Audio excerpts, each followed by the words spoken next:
Today, we're ranking the most hated Mortal Kombat characters against each other. Some characters were hated for their cheap gameplay, while others were just uncool. And today, we rank them all against each other to find the worst of the worst. So here are the ground rules. I can't repeat characters. If I list one character from one game, that's it, because otherwise characters like Cobra and Su-Hao would appear multiple times. Also, these rankings are based on when the games came out, as in how disliked the characters were during the game's release. So for example, nowadays people like Striker because Mortal Kombat 9 made him cool, but back in Mortal Kombat 3, nobody liked this guy. Another great example is Bo Raicho. People actually like this guy now, but when he debuted, people hated him. Alright, the final rule. I'm trying to limit one character per game, however, that could change if two or more characters are equally hated. Leave a like down below if you love tier list videos. Let's get this video to 1,000 likes. Also in the comments, let me know which character you hate the most. And without any further ado, let's begin.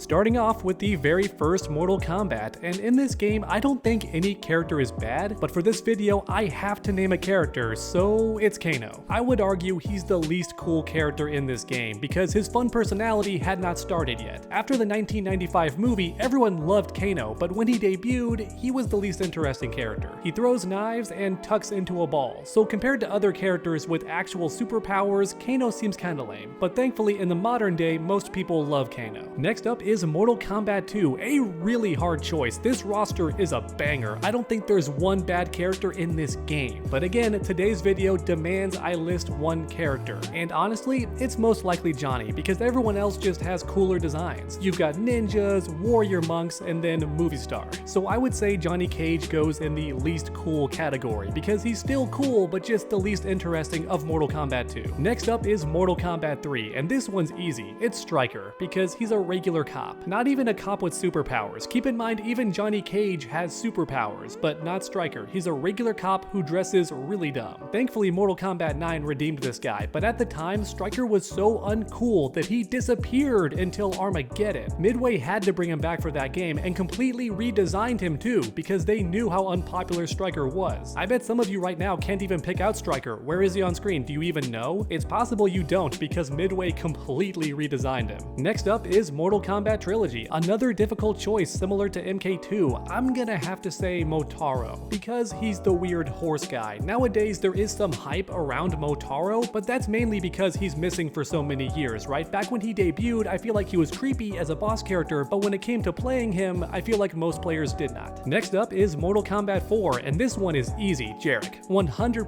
Jarek, because he's a Kano ripoff. I understand in the modern day people are like, bring back Jarek, but that's because they want redemption, right? They want to see Jarek done correctly. But this video is all about how popular the characters were at the time, and during MK4 everyone said, where's Kano? Who's this new ripoff? Now with that said, Kai was also pretty unpopular in Mortal Kombat 4, so maybe he'll be in this video too. And just like with Striker, he disappeared until Armageddon when developers had to bring him back. Now for the record, I like Kai. I want Kai to come back, but back then he was not popular. So next up we have Deadly Alliance. Bo Raicho and Su-Hao are tied, which is ironic because today both these characters are loved for different reasons, mainly ironic reasons. I don't think anybody really wants Su-Hao over another fan favorite character, or Bo Raicho, but still, there is some demand for these characters in the modern day. And that was not the case in Deadly Alliance. Su-Hao was terrible, and even developers hated him too, which I just find really funny. It's one thing for fans to hate the character, but the developers hated Su-Hao too, along with the fans, and that's rare. As for Bo Raicho, what needs to be said? He's Puke Boy McFartman. Nobody liked this dude back in the day, especially during Deadly Alliance, because that game was so serious and super dark. In fact, Deadly Alliance is arguably the darkest Mortal Kombat game, and Bo Raicho flies in the face of that dark tone because he's so goofy and silly and gross. Alright, next up is Deception. This game has a lot of bad characters, which is funny because many fans love this game. In fact, I think tons of players would argue that Deception is the best Mortal Kombat game, and yet the roster has tons of stinkers. Let's be honest, Dairu is pretty pretty bland. There's a reason NetherRealm refuses to bring this character back and made him Havoc in Mortal Kombat 1. Then you have Darius, who is also pretty bland unless you're a big fan of Blade, and I am, so I like Darius, I think he's cool, but most players say he's lame. Yeah, Deception has a lot of lame characters, but Cobra and Kira take the cake, and I've gotta put them together because they're a package deal. You can't mention one without the other. However, if it came down to my personal preference, I would say that Kira is the lamest of all, because nothing about her is original. She steals moves from Sonya and Kano because she's meant to replace both characters since they're dead. At least Cobra is a Karate Kid parody and also has some Ken Masters inspired moves, so he's one big goof. You can see the inspiration for Cobra, but Kira is literally a placeholder for two other characters, so she's lamer in my opinion. Next up, let's talk about Armageddon. There's tons of characters who could fit the bill for lamest character or just the most hated character. However, like I mentioned at the very start of this video, I can't repeat characters I've already listed, which means unfortunately Meat is the worst character in this game because almost nobody played this dude. The only reason anybody played Meat is for ironic reasons. He looks gross and makes your friends cringe when you pick him. However, I like Meat. Well, modern me likes Meat. Middle school me did not like Meat, but today I think Meat's fun. Alright, next up is Mortal Kombat vs DC Universe, and this game has a pretty good roster, I must say. I don't think there's a single loser in this game, but even so, Lex Luthor is the most boring. His overall gameplay is really boring, and he's not very interesting unless you're already a Superman fan. But even then, imagine other characters like Doomsday, or Brainiac, or Zod. There's plenty of other Superman villains who would have been cooler than Lex Luthor. So I think Midway likely picked Luthor for story reasons instead of gameplay, which would explain why his attacks are so boring. Next up is Mortal Kombat 9, arguably the best roster in Mortal Kombat history, which is why I've got to pick the guest character. Because back in the day, Freddy Krueger was the only character with mixed reception. If you loved scary movies or just guest characters in general, then Freddy Krueger was your guy. But if you were a die-hard Mortal Kombat fan like me, you were so mad that Freddy was the final DLC character, because that meant every other possible Mortal Kombat character had been skipped over for Freddy, a character that nobody asked for. Not to mention, his gameplay was annoying too. Freddy was a keep-away character who ran from you the entire match and threw projectiles. It sucked. But oh boy, time for Mortal Kombat 9, a controversial roster to be sure because of all the new characters. And if you look at every character, including the DLC, I would say that Jackie Briggs is still the least liked character, because the Kombat Kids in general were divisive among the Mortal Kombat fans. Many players did not like them. And out of that entire group, Jackie was the most hated because she brought nothing original to the table. She was quite literally Young Jax, which is already underwhelming, but on top of that, her keep-away gameplay was super annoying, especially at the casual level. I mean, just look at this gameplay on screen. People had to deal with this all the time when Mortal Kombat X first came out. It was so annoying. So not only was Jackie unpopular and unoriginal, but her gameplay was also super annoying. The triple threat, the unholy trinity. Alright, next up is Mortal Kombat 11, and it's Kronika. I'm just gonna say it right now, Kronika is never gonna come back because NetherRealm knows how hated she was. Now with that said, I think the idea of Kronika is cool, but my point is there's no die-hard Kronika fans. As in, no Mortal Kombat fan is gonna say, yeah, I want Kronika over Shao Kahn, Shang Tsung, or any boss character, honestly. So that's why she's definitely going in the hated tier. However, for Mortal Kombat 11, I've gotta pick multiple characters, because Shiva was also extremely hated for her gameplay. That stomp was so overpowered and so difficult to deal with. And I'm not joking, everyone, before this move got nerfed, it made people cry. In fact, it made one woman cry live on stream, which finally got NetherRealm to nerf this move. For whatever reason, they didn't care when the actual players complained about this character, but that streamer crying went viral, and finally NetherRealm nerfed Shiva. She was so hated for her gameplay. Then finally, as an honorable mention, let's talk about Joker, because when this man debuted, everyone hated him, for a couple of reasons. First off, he looked really goofy in his debut. Thankfully, NetherRealm did update his look. But even after, Joker was still controversial because nobody asked for him to be in the game. Most players obviously wanted another Mortal Kombat character, and not Joker. So alright, it's finally time to talk about Mortal Kombat 1, and I've gotta pick a few characters because this game is so controversial. The writer made so many changes to beloved characters, and most of it had a negative reception. For example, Scorpion is no longer Hanzo. That was a bad change. Havoc and the Tara were also changed quite a lot. However, I think the biggest victims of the new era is definitely Cyrax and Sector. These characters were universally despised upon reveal, because for no reason whatsoever, they're suddenly chicks and also dating Scorpion and Sub-Zero, which nobody asked for. Oh, and also they're not not cyborgs in this game for whatever reason, which is the main draw of Sector and Cyrax. So when you combine all these things together, Cyrax and Sector are the most hated characters in this game. However, Conan is there too, because out of all the guest characters in Mortal Kombat history, he is the least liked, which is unfortunate because his gameplay is actually very fun, but when it comes to fan appeal, he's not liked at all. Then for an honorable mention, we have Tanya, since everyone hated her new design before the game even released. And I'm not joking, you could find dozens of videos roasting her new look, mainly because she looks nothing like Tanya and also nothing like the face model either. For me personally, I don't think Tanya looks ugly, but I do think she looks like a new character and never should have been named Tanya. So alright everyone, there you have it, the most hated characters in every Mortal Kombat game. Thanks for watching and I hope you enjoyed. If you did, please leave a like down below, it helps the channel out a ton, and then finish that combo by subscribing and ringing that bell so you never miss any future videos. Make sure to come back next time, and as always, stay underdogs.